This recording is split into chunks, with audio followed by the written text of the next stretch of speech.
ce dont je parle dans mon livre, mais c'est le basculement du monde. Et les gens commencent à voir que les Occidentaux ne sont pas honnêtes, ni avec eux-mêmes, ni avec les Russes, ni avec les Ukrainiens. Et c'est ça qui, je pense, est la particularité de ce conflit. Il a mis en évidence une profonde malhonnêteté intellectuelle des Occidentaux par rapport au monde qui les entoure. Ce qui est étonnant, ce qui m'a beaucoup surpris, et c'est pour ça que j'ai écrit tous ces livres sur ce conflit, cette incapacité des Occidentaux à faire la part des choses, à comprendre que si on n'est pas honnête avec les Arabes, voilà, qu'on ne peut pas faire des traitements différenciés avec les Américains, les Russes, etc. Il faut être honnête avec nous-mêmes, il faut être honnête avec les autres pays, ça comprend la Russie d'ailleurs, mais ça comprend aussi l'Ukraine, parce qu'on n'est pas honnête avec eux. On les pousse à faire une guerre et on les a poussés dans un conflit. Je pense qu'on a été un peu pervers de ce point de vue-là. On les a poussés dans un conflit que nous voulions, mais qu'eux peut-être ne voulaient pas vraiment, en tout cas pas tous les Ukrainiens.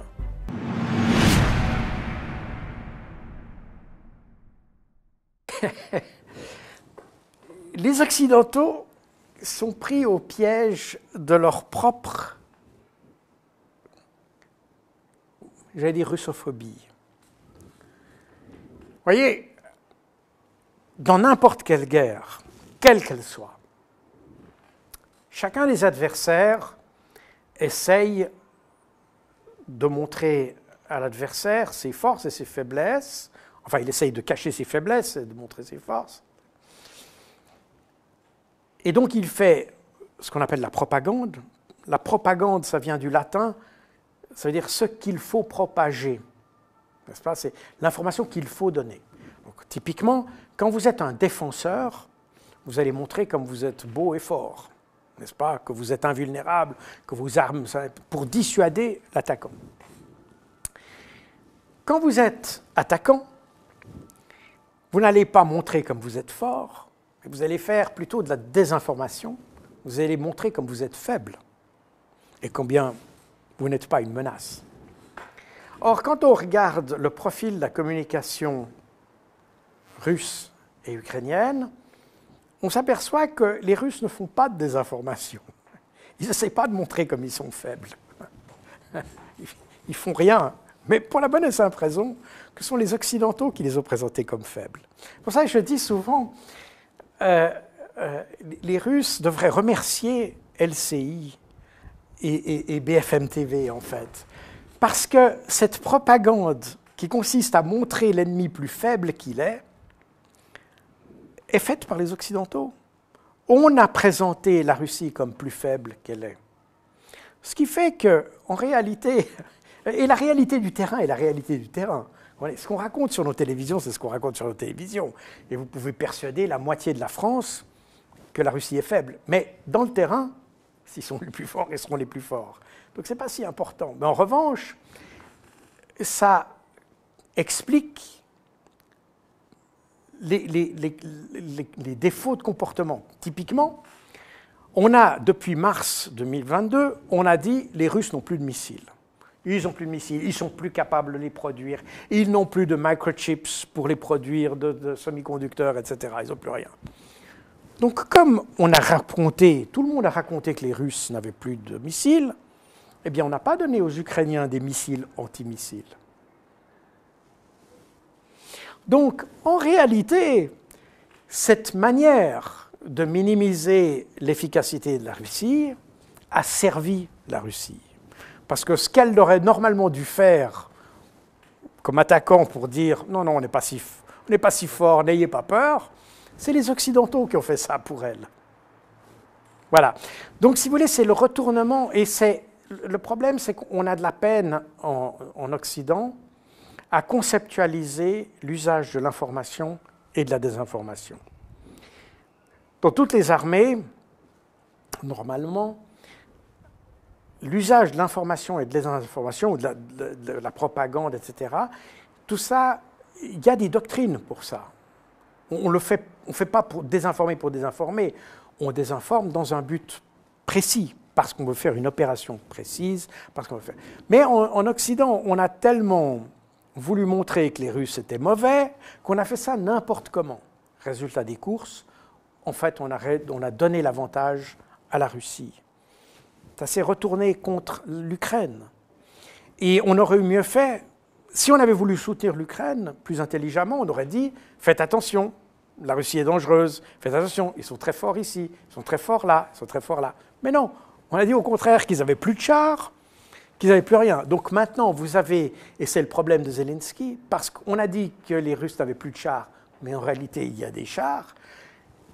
Non seulement la Russie a des chars, mais ils sont meilleurs que ceux parce que quand on donne des léopards, maintenant, si on parle des léopards, les léopards 2 qu'on a donnés sont des léopards d'une génération dépassée, c'est d'une génération des années 80, et d'ailleurs, maintenant, il n'y en a plus assez, donc on a donné des léopards 1, c'est-à-dire des années 60, n'est-ce pas, à la Russie.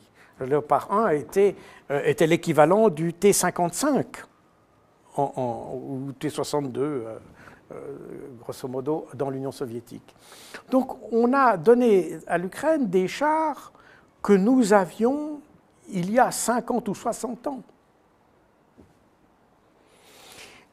Et comment veut-on s'attendre? Évidemment, si on dit qu'il n'y a plus de chars chez les Russes, alors les Ukrainiens peuvent être contents, mais en réalité, on a des chars qui non seulement sont plus vieux, c'est-à-dire qu'ils n'ont pas tous les petits gadgets électroniques qui permettent de mieux viser, mieux tirer, etc., etc. Mais en plus de ça, c'est des chars qui n'ont pas été conçus pour opérer en Ukraine. Ils étaient conçus pour opérer en Allemagne. Parce que c'est là où l'OTAN prévoyait de se battre durant les années 60, 70 ou 70. C'est sur le terrain allemand, c'est dans cet espace-là. Et donc, nous avons été prisonniers de nos propres mensonges, d'une certaine manière. Et aujourd'hui, c'est l'Ukraine qui est prisonnière de ces mêmes mensonges.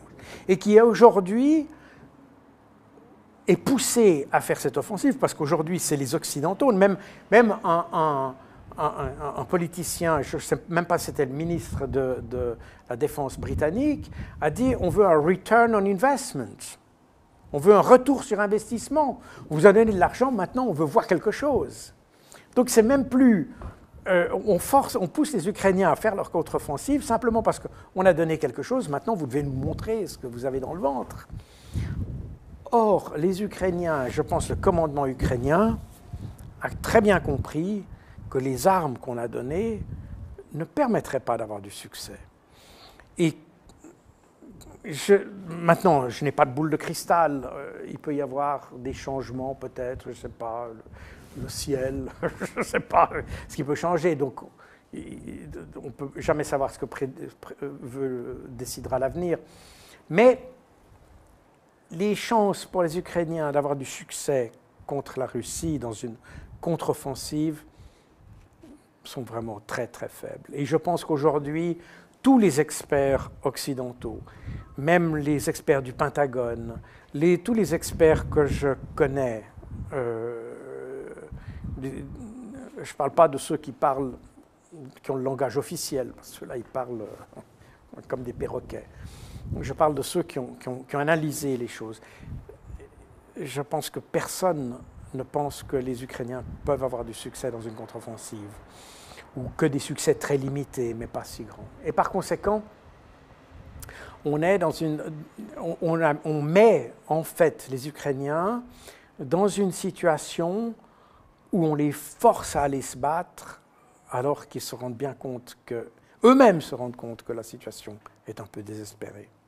Et d'ailleurs, on voit même la population ukrainienne, on parlait dans nos médias, on vous parle de la volonté de résistance en Ukraine, etc.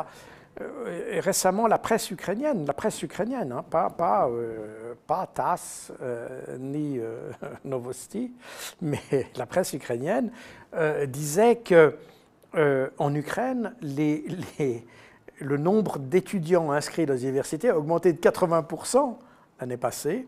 80%. Et certaines universités ont eu le nombre d'étudiants multiplié par 12. parce que les jeunes Ukrainiens ne veulent plus aller se battre. Et selon la loi, si vous êtes inscrit comme étudiant, vous pouvez échapper à la mobilisation. Et donc, c'est la raison pour laquelle, aujourd'hui, les Ukrainiens ont compris que la chose était perdue. Et c'est là où on a un peu la perversité de la situation et de l'attitude des Occidentaux aujourd'hui. Parce que les gens qui sont honnêtes constatent que les Ukrainiens ont peu de chances d'avoir du succès.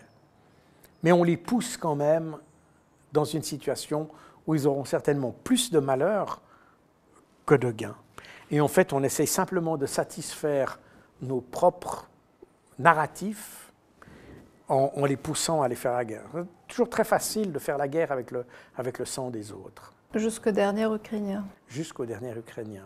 Vous terminez par la question suivante. Qu'est-ce qui fait que ce conflit est plus condamnable que ceux que nous avons créés auparavant? Est-ce que vous avez la réponse, Jacques Beau? Alors, il y a de multiples réponses à ça, mais en réalité, ça n'est pas à moi, ce n'est pas à nous d'y répondre. C'est à nos politiciens d'y répondre, en réalité, parce que, vous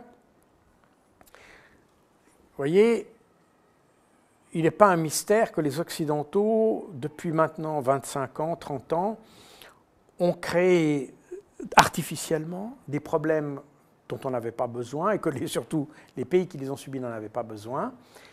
Et on a tout fait, finalement on a détruit des régions entières, des peuples entiers même,